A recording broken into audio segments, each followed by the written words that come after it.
दोस्तों लाइफ में हमारे साथ कई बार ऐसी सिचुएशन आती है जब हमें अपने फ़ैसले बदलने पड़ते हैं और हम अपने फ़ैसले बदलते भी हैं। कई बार ऐसी सिचुएशन कंडीशन आ जाती है, ऐसा माहौल सा क्रिएट हो जाता है कि हम अपने जो डिसीजन है ना, जो हमने लिए हैं वो हम बदल लेते हैं। ये हमें बदलना ही पड़ता है। लाइक आप करना कुछ और चाह रहे हैं लेकिन कुछ और कर लेते हैं, ये नहीं तो चलो यार ये वाला कर लेते हैं। बट अगर बात आए अपने फ्यूचर की, अपने करियर की और ख़ासकर 11th क्लास में एडमिशन लेने की, तो यहाँ पर हमें बहुत ध्यान देने की ज़रूरत होती है, बहुत सावधानी बरतने की ज़रूरत होती है। बार बार बताने के बावजूद भी आप ऐसी गलती कर जाते हैं, तब मुझे बड़ा दुख होता, अफसोस होता है कि इतनी बार तो मैंने ही आपको क्लियर कर दिया है, इतनी बार मैंने ही समझाया है कि ऐसी गलती आपको नहीं करनी है, फिर भी वही गलती आप कर जाते हैं। आज स्कूल में एक बच्चा मुझसे मिलने आया, 10th पास आउट हो चुकी थी और इसे जब 10th के बाद हम 11th में एडमिशन लेते हैं तो वहाँ पर आपको एक फॉर्म फिलअप करना होता है 11th क्लास में एडमिशन के लिए कि आपको साइंस चाहिए, आर्ट्स चाहिए, कॉमर्स चाहिए, विद मैथ चाहिए, विदाउट मैथ चाहिए, कौन कौन से सब्जेक्ट चाहिए।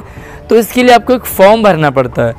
उसी फॉर्म भरने के अकॉर्डिंग आपका स्ट्रीम और सब्जेक्ट आपको मिल जाते हैं और यही आपका करियर कहें, फ्यूचर कहें, या एक तरह से ये बेस लाइन आपके लिए 11th क्लास का होता है। मैंने आपको पीछे भी गाइड किया था कि आपका 11th ये क्लास ऐसा है, इसे ये मान के चले कि आप पहली क्लास में एडमिशन ले रहे हैं। बहुत ध्यान देना होता है कि पहली क्लास में एडमिशन लेते समय कि हमें कौन सा स्कूल हमारे लिए सही होगा, कौन सा स्कूल में अच्छी पढ़ाई होती है, मतलब बहुत सारी चीज़ें में फर्स्ट क्लास में बच्चे का एडमिशन लेते समय सोचना पड़ता है।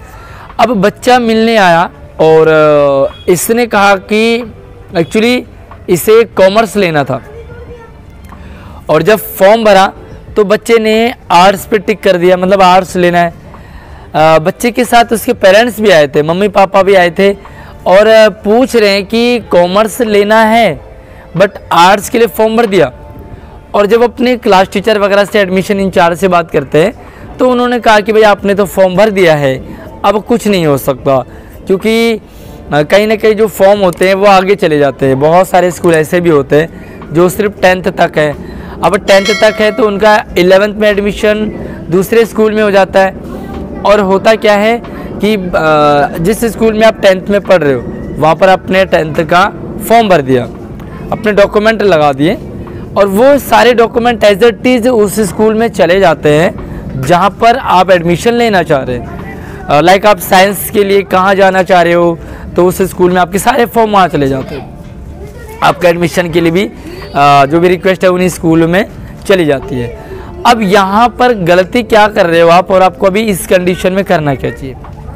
सबसे पहली बात तो ये है कि लाइफ के डिसीजन ना जो चेंजेबल होते हैं उनके लिए आप ज़रूर आप चेंज कर लो, कोई दिक्कत नहीं। लेकिन यार 11th क्लास में एडमिशन एक ऐसा समय होता है, ऐसा मुद्दा होता है जहाँ पर कि एक बार हमने अगर डिसीजन ले लिया ना तो वो बदल तो सकता नहीं, पहली बात। दूसरी बात ये कि आपको फ्रेंड सर्कल के अकॉर्डिंग नहीं चलना है भाई, सबसे पहली बात। दूसरी बात, आप अपने रिश्तेदारों को भूल जाओ। अपने पेरेंट्स आपको बहुत फोर्स करेंगे कि ये वाला ले लो, ये वाला ले लो, वो भी आप सुने ज़रूर। डिस्कशन आपका बहुत ज़रूरी है पेरेंट्स के साथ। आपके फ्रेंड्स क्या ले रहे हैं वो मायने नहीं रखता, ये मायने रखता है कि आप क्या कर सकते हो। आपके फ्रेंड्स साइंस ले रहे हैं, आपने साइंस ले लिया उनके कहने पर, उनके साथ के लिए। आप नहीं कर पाए साइंस, 11th में फेल हो गए, कम मार्क्स आए हैं, तो यार ऐसे मार्क्स और ऐसे रिजल्ट को लेकर के आप भला क्या करोगे? भले आप किसी तरीके से 11th में पास हो गए, 12th में पास हो गए, बट आपने तो दोस्तों के अकॉर्डिंग लिया था। और जब आपके 2 साल बर्बाद हो जाते हैं ना, 11th और 12th, तब जाके आपको अकल आती है कि अरे यार मैंने क्या कर लिया, मुझे क्या करना चाहिए था और मैंने ये क्यों कर दिया। अब उस समय ना आपके साथ आपके दोस्त होंगे और ना ही दोस्त होंगे भी तो आपको कोई हेल्प नहीं कर पाएंगे। इसलिए बार बार मैं आपको यही सजेस्ट करता हूँ कि आप क्या करना चाह रहे हैं, पहली बात। दूसरी बात, आपके अंदर कौन सा टैलेंट है। तीसरी बात, आपके पास क्या क्या सोर्सेज है। बहुत सारे बच्चे में बाद में मिलते हैं जब उन्होंने 11th 12th कर लिया, ग्रेजुएशन में सर हमें क्या करना चाहिए, पूछते हैं कि सर अब हम क्या बने या क्या हमारा करियर होगा। तो यार करियर चुनने के लिए आपको सही टाइम 10th पास आउट होने के बाद 11th में मिलता है मौका।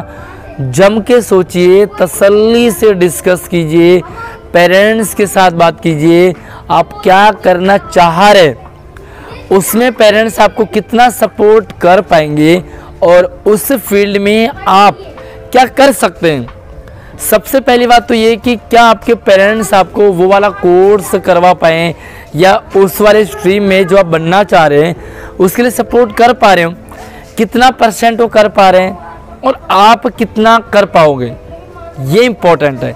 इसलिए आपको ध्यान रखना है एडमिशन के रिगार्डिंग टाइम में कि थोड़ा सा टाइम ले लें आप, लेकिन अपना डिसीजन आपको सही लेना है।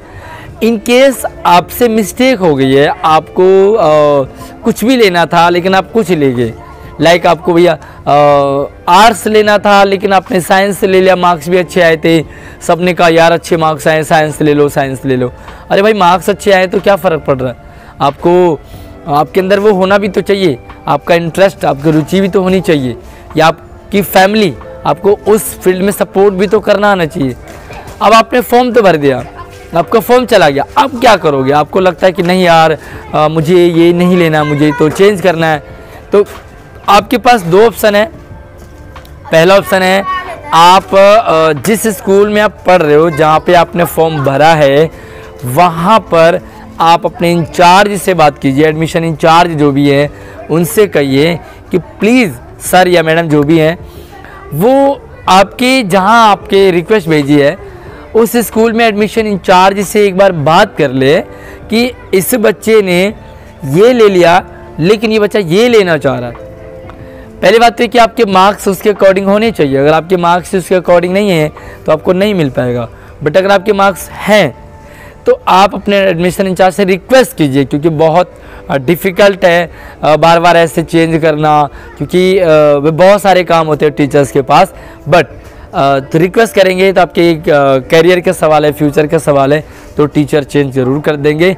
अगर आपके स्कूल में नहीं हो पा रहा है तो जिस स्कूल में आप एडमिशन लेना चाह रहे हैं, जिस स्ट्रीम में आप एडमिशन लेना चाह रहे हैं, उस स्कूल के एडमिशन इंचार्ज से मिलिए और आपको जो स्लिप मिली होगी जिसमें आपने ये भरा होगा कि मुझे क्या लेना है, मैंने फॉर्म भर दिया है, उस स्लिप को लेकर के जाइए और उन्हें बोलिए मैडम या सर जो भी हो, प्लीज़ आप मुझे ये वाला स्ट्रीम दे दीजिए, मैंने गलती से ये वाला भर दिया, बट अभी आपके पास मौका है। एक बार मौका हाथ से निकल गया फिर मुश्किल है, पछताओगे, 2 साल बर्बाद होंगे नहीं बल्कि कैरियर फ्यूचर आपका बेकार हो जाएगा और उसके बाद आपको मज़ा ही नहीं आएगा, क्योंकि आपकी रुचि उसमें है ही नहीं, आपने वो भर दिया। यस, अभी आपके पास मौका, ज़रूर एक बार चेक कर लीजिए कि आपको बनना क्या है। बाकी कुछ और डाउट हो एडमिशन के रिगार्डिंग तो यार कमेंट आप ज़रूर कर लो, बाकी सारा मैं कोशिश करता हूँ कि आपको गाइड कर पाऊँ। चैनल को सब्सक्राइब करके रखिए ताकि आप मिसगाइड ना हो। धन्यवाद।